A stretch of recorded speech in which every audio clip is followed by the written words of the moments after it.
Today, Miss Wheelchair Michigan, Amber Marcy, is here along with the state coordinator of the competition, Shelley Luce. What has this year meant to you? What kind of opportunities have you been able to do as Miss Wheelchair Michigan? I hate to say that the crown brings more attention and gets you in more places, but it does. Yeah, exactly. Yeah. You know, if you have a crown on your head, it's helpful. Amber, I bet when you speak, you do talk about there was a car accident when you were 15 that basically changed your life. Can you tell us a little bit about it? It did. I was 15 and I was in an accident with 5 other of my friends. My sister was driving and it was completely life-changing. We were driving down a dirt road early in the morning, about 7 o'clock in the morning, and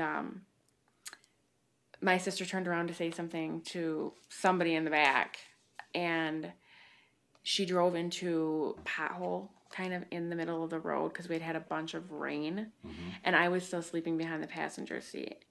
So we were going like 35 miles an hour, but it was like hitting a brick wall. I mean, we came to a complete stop, and I slid forward.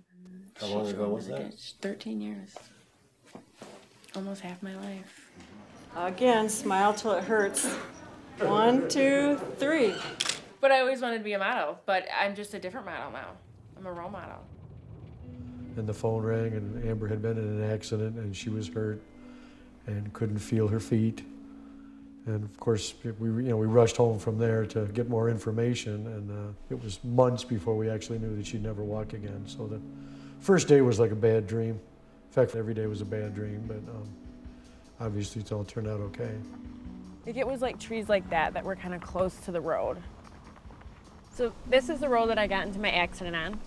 Oh, I was scared to death. I didn't know. I was so scared the day that it happened. I didn't know. I had no idea what was going on. And every single person I came across, the only thing I would say was, am I gonna die? If I was gonna be in a wheelchair, okay, but I didn't want to die. I was not ready to die. My sister, I still don't know if she's accepted what's happened. I had the physical injuries, so everybody was, how is Amber, how is Amber? And Shannon had the emotional, and it was kind of pushed to the by the wayside. And if I would have had any control over that at the time, I would have tried to, you know, encourage other people to make sure that she was okay too. We all handled it in different ways. I definitely made bad decisions. I handled it with different ways my whole life. Drinking, drugs. I know there's a lot of things I could have done differently, but I think that's just what I needed to do. It's been a struggle and will always be a struggle. But Amber, you know, just deals with things on such a different level, I think, than I would or anyone. You know, she's just really come to terms with this and makes the absolute best of every day. And I'm not saying it's always, you know, peaches and cream and it's always the greatest thing, because she has some really bad days, and I would say that those days are few and far between anymore. I don't know. I think it's been tough for me. It's been an ongoing thing. But I don't know. I think the outcome of all of this has been probably better than what we would have been. Clear.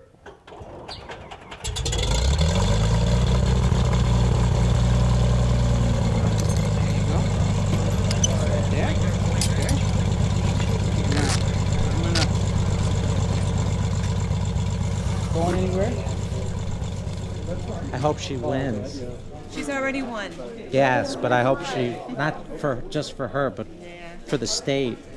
We need as much positive stuff going on here as possible.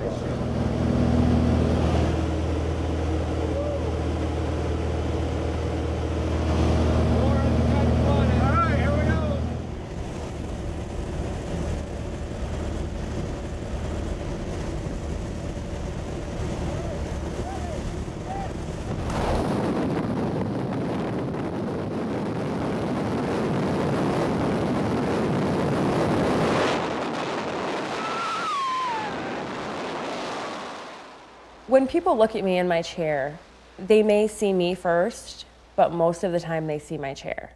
They look at me, they stare, they want to know what's going on. What's that pretty girl doing in a wheelchair? This chair isn't the only thing I do. This isn't my life.